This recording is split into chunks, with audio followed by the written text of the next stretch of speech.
The inside story on the issues that affect you and your community. Good morning and welcome to Local 12 Newsmakers. I'm Dan Hurley. The challenges of the foster care system are relatively well known. But there's another system, kinship care, that is designed to keep children out of foster care, and that largely flies under the radar. When parents are unable to care for their children, the most desirable alternative living arrangement is for a relative, usually a grandparent, to take responsibility for raising the child. Kinship care increases the chances that a child will preserve their sense of family and the culture of that family, the traditions of that family. The number of children living in households headed by a grandparent has been increasing steadily over the last 40 years. In 1970, approximately 3% of all children were living in a household headed by a grandparent. Today, that figure has more than doubled to 7.5% of all children, approximately 6 million. In Ohio, that means 96,000 grandparents, 87% being grandmothers, are the primary caregivers for their children. The average age of the kinship caregiver is 55.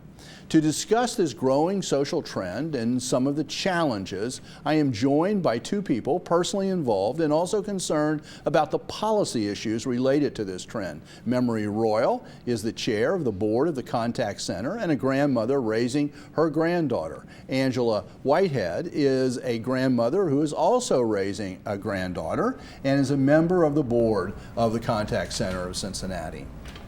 Welcome to Newsmakers. Thank you.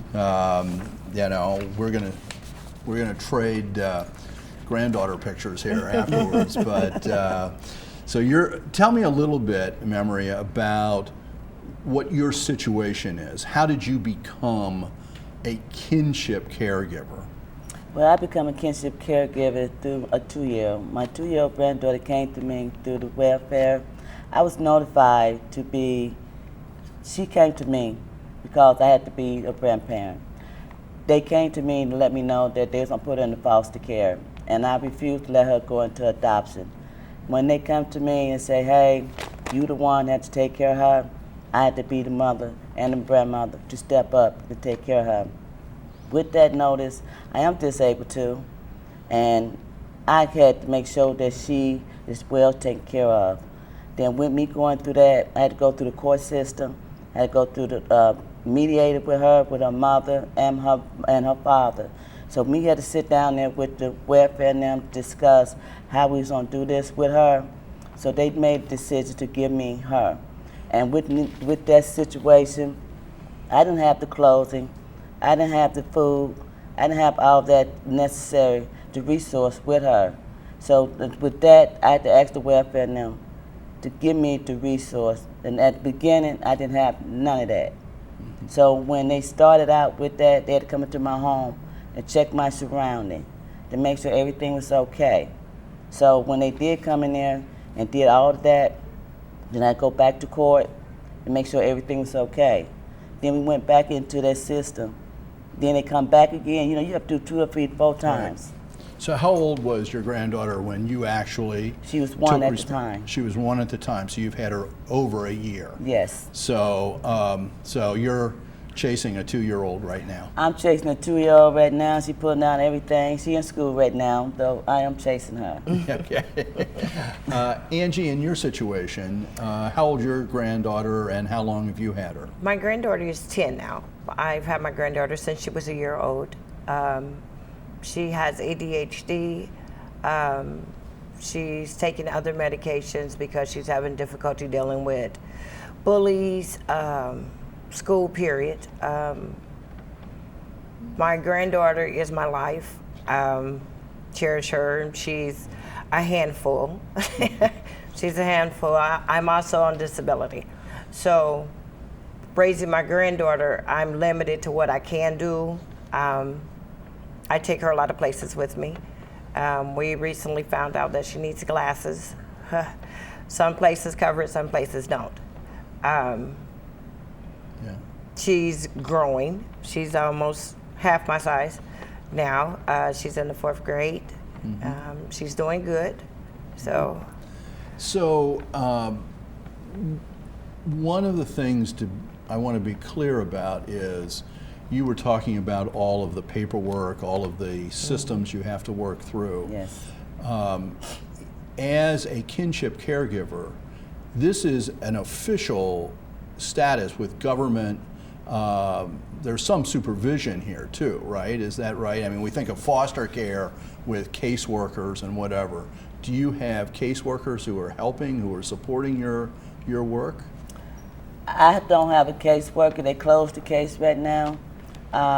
I still talk to her every now and then, but once they close the case, they're out of it.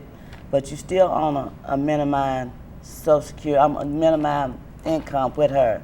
I only receive so much money for her. And we're going to talk about that in a minute. Yeah, so you only receive so much. But anyway, when you get to that point, and when you get to, with my disability, I'm only getting so much.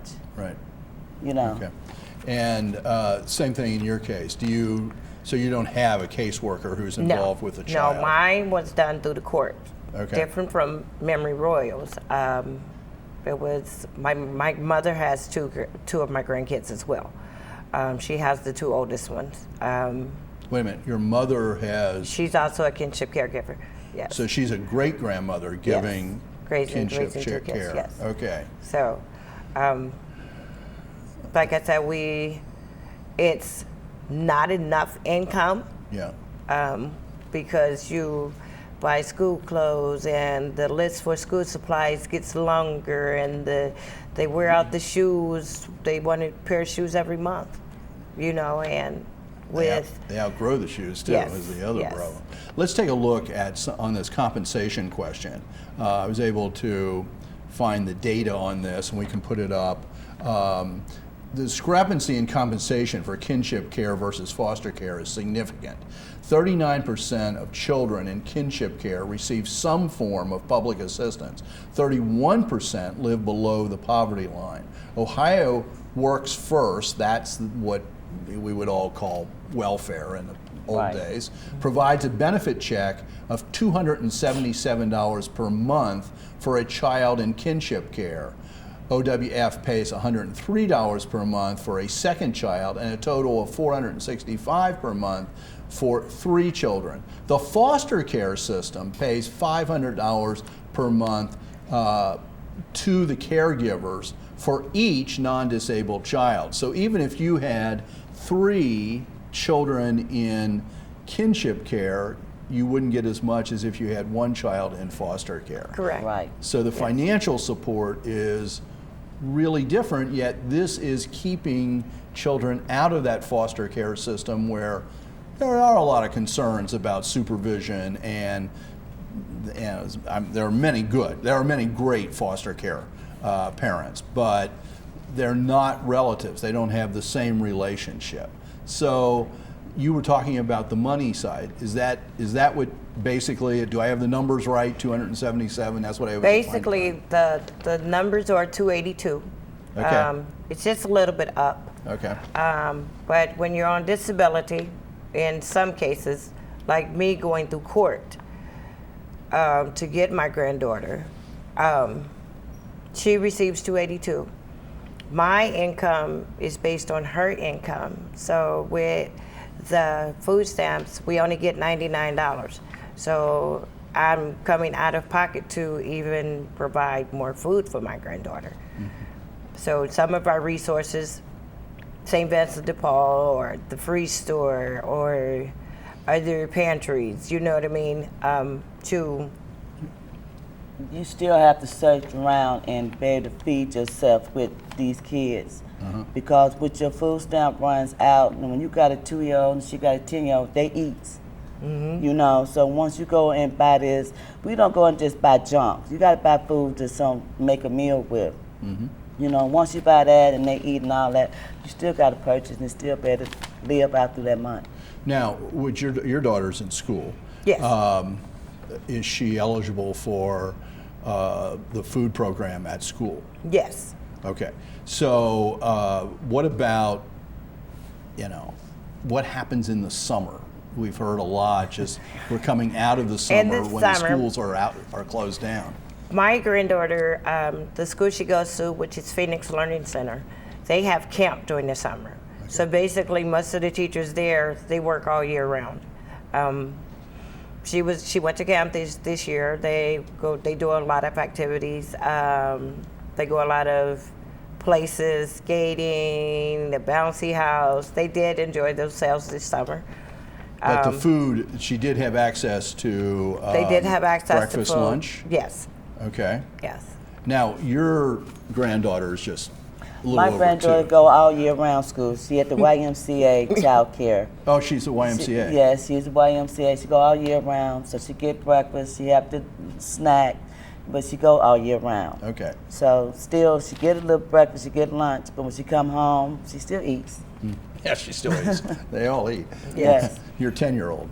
Oh, definitely. Wait for 3 or 4 years. Yeah. They're gonna eat a No, lot I don't more. have to wait. She eats. She Right. really eats. Yeah. So, what is it that, let me ask this question before I get to that.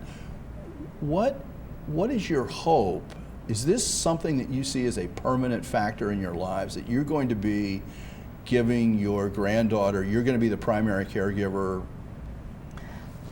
indefinitely, or do you think that her parents will at some point be able to take responsibility I would be her primary caregiver till she 18.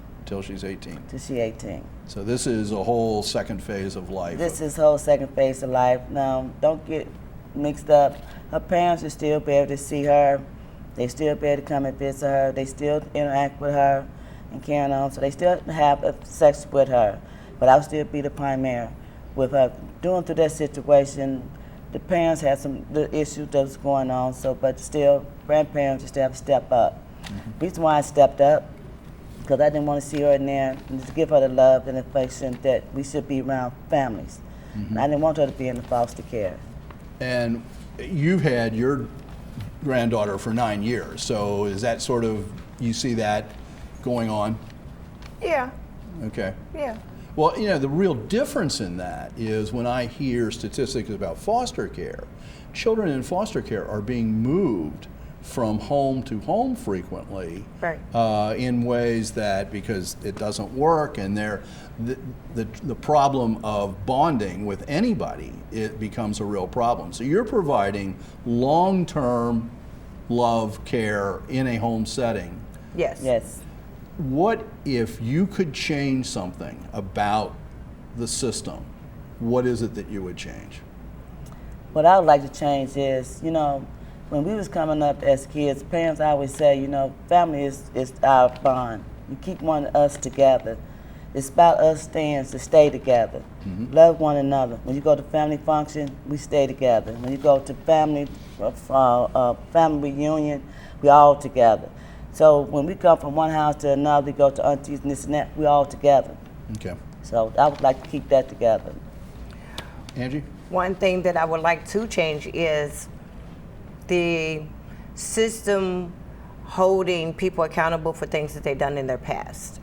I have 2 granddaughters in Florida that I don't get to see, which they try to give them to me, but due to my past, I wasn't allowed to get them. So I don't get to talk to them like that. I don't get to see them. But if I can change the system, that's what I would change. Might also say that there's legislation that's working through the Ohio House of Representatives at the moment that could change the compensation structure here and Yes. could change some other aspects of this kinship care system. So that could be a very important change. So I want to make sure, thank you for sharing your stories with us.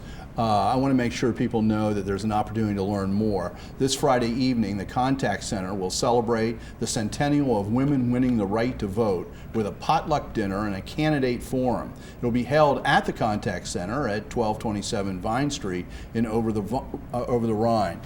Be sure to RSVP. There's a dinner involved, 513-381-4242. And one of the topics that's going to be brought up with those candidates is this pending legislation and the whole question of kinship care. Yes. Thank you. Yes. Good luck Thank with you. those kids. Stay tuned. After the break, a look at Goodwill Industries of Southwest Ohio on its 100th anniversary and its prospects for the future.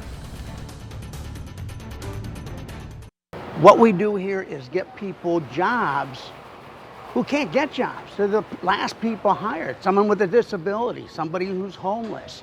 And the people who donate a toaster, a shirt, pants, they make it happen. Because that's what we use to get those people a job. 100 years ago, Richard Scully, a Methodist minister, founded a local Goodwill Industries to serve people living in poverty, those needing vocational training, and people with disabilities. By the 1950s, Goodwill had grown to the point that it began to develop what was now a massive facility in Woodlawn that serves as its primary work center. 100 years after the beginning, Goodwill operates on a scale unimaginable a century ago, but the mission remains the same: to provide quality skills training and employment services for people with disabilities and veterans. Ohio Valley Goodwill is an integral part of the community. Some of us know it because we shop the Goodwill stores for bargains. Others know it because it's a place to drop off clothes, appliances, toys, other things that are still good but are no longer being used, but could be valuable to someone else. In between, we have a sense that we are creating meaningful jobs. But as I found out on a recent tour of the giant production facility in Woodlawn, Goodwill is so much more and is operating at a very high level. To discuss the current work and future plans of Goodwill Industries here in Cincinnati at 100, I'm joined by Dick Oesterich, who is a grant writer and advisor on the Commission on Accreditation and Rehabilitation Facilities, CARF, which we'll be talking about, and Michael Flannery, the Public Information Officer for Goodwill, who is also known as a great local comedian, the former 9 on Your Side reporter for WCPO, and all-around great guy. You said a different number than 12. That's amazing. Okay, I won't say a word. Yeah. And that first guy you had on the clip, that's what happens when you go to a barber college. That's right. There's right there is that haircut. That was sad. That was? that was damaged. I'm still getting over it now. I get to see it again. Oh, well, you know, I was trying to get you to laugh. Appreciate here. it. Well, first off, congratulations on 100 years. I mean, that not every organization is able to grow, change, adapt, and meet changing needs in society. And Goodwill has, and it's, as far as I can tell, thriving. And then, congratulations on this accreditation process. And Dick, tell us a little bit about that. What do you have to do in order to be accredited? And I think this is important for people who are concerned about giving to organizations. You have to be very, very good. You have to decide what your mission is, which we have decided for 100 years, that it's serving people with disabilities and disadvantages. And then you have to provide programs that are tailored to each individual person and that are effective in getting them to the extent they can as independent as possible in the community, preferably into some kind of work. So, and that's really the goal here, to get people not so much working for Goodwill, but get them out into the job market. Is that right? Correct. And I want to just cite the award letter that this organization, this accreditation organization, provided. In April, CARF, the Commission on Accreditation of Rehabilitation Facilities, said in its award letter the achievement of getting 5 consecutive surveys with no recommendations is rare and places this particular organization, this Goodwill, in a distinct group of organizations across the country. Pretty amazing, Michael. When I first got there, and they were going through this process for the first time I was in it, and everybody was talking about no recommendations, and I had no idea what they were talking about. And what that is they go through and they see if you're doing everything right, and then they make recommendations for improvement. Well, for the past 15 years of accreditation, they had no recommendations. They just went, we can't think of anything you can do better than what you're doing. That's unbelievable. So, Dick, what What is it that, I don't know, how long have you been with the organization? I've been with Goodwill for 17 years, and I've been associated with CARF since 1980. So what kinds of changes have you seen at Goodwill? You can't continue to get no recommendations if you don't change. You still have to be dynamic and meet new needs. What is it that you think this chapter of Goodwill has been good at improving at? I think we've become more sophisticated in being individualized with what we do. We've set up programs for older people. A lot of times people refer, for whatever reason, to disabled people as kids or children. We see them as adults. And what we discovered about 15 years ago, maybe a little less, that our folks were getting older and then they had different needs. And so we set up a program called CARE. Don't ask me what it means. Okay. But Oh, I know. Ooh, Michael knows. No. Quiet. We'll let him say that later. No. But once again, it's individualized. We don't require them to work unless they want to. They may want to work a little bit of the day, mostly just to be engaged. But a lot of it's recreation, and a lot of it's learning things and keeping up with the local news and so on, making life as high quality as possible. Michael, one of the things that I saw when I was out a few weeks ago for the tour you gave me was the commitment to veterans as well. Veterans people, men and women coming back from service this is the transition into the workforce. And I tell you the truth, I wasn't aware that Goodwill was committed to that. There's several times on the tour you went, I didn't know you did that. I didn't know you did that. Yeah, there's a dorm with 24 beds for veterans. And we have people who go out in the community, the homeless community, looking for veterans who want a hand up. And that's the first place they can go. Immediately we can get them in there. And the folks who work on this program are like the SWAT team. They'll be told that there was one veteran, a woman who was living in her car, and she was disabled, and they, within a couple hours of finding out about her, this was 6 o'clock at night, she was in a hotel, she had gas in her car, she had food in the refrigerator, and later they got her an apartment near UC so she could go to school to become a nurse to get the job. And I might mention, in answer to your prior question about how we've changed, another program we started just a few years ago is working with veteran families. That's another thing that CARF encourages, and we are accredited in that program. So we're working not just with the veteran, but with the environment in which the veteran lives, with the family, the sisters, brothers, and more importantly, the children and the spouse. So the whole support system, whatever or it what is, can be a support indeed, system if it's put together right.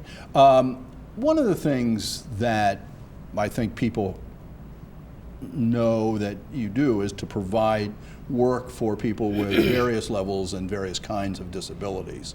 And there's a lot of discussion and conversation in the society at large about sheltered workshops and what's the future of that. How do you see that as it relates to your work at Goodwill? It's a change, and it's been changing forever. It's like television has been changing forever and changing for the better. When my daughter was born with Down syndrome, when we were growing up, there were no kids with Down syndrome in our high school classes or in our grade school classes. My daughter's a senior, she's going to graduate, and there are college programs now. My oldest sister, when she was born in 1950, had severe cognitive issues and cerebral palsy, and my parents were told to put her in an institution and tell everybody she died. That was the best medical advice there was. Both of my grandfathers were doctors.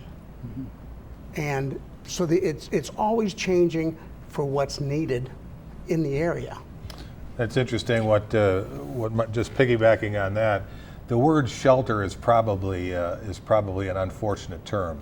I think it's part of that thing of institutionalizing, where we used to think we had to shelter them from the community. The biggest thing we're doing now is introducing them into the community and not sheltering them, but getting them to the extent they can to become a part of the community, whether it's work, leisure time, or whatever. Yeah. So, very impressive. Lots of things going on. 100 years. Congratulations. Thank you. Good luck. Keep moving in the future. More CARF surveys with no recommendations. See you at the store. Thank you for making Newsmakers a part of your Sunday morning. Join us again next week to meet the men and the women working to shape our region for a better future. Have a good week.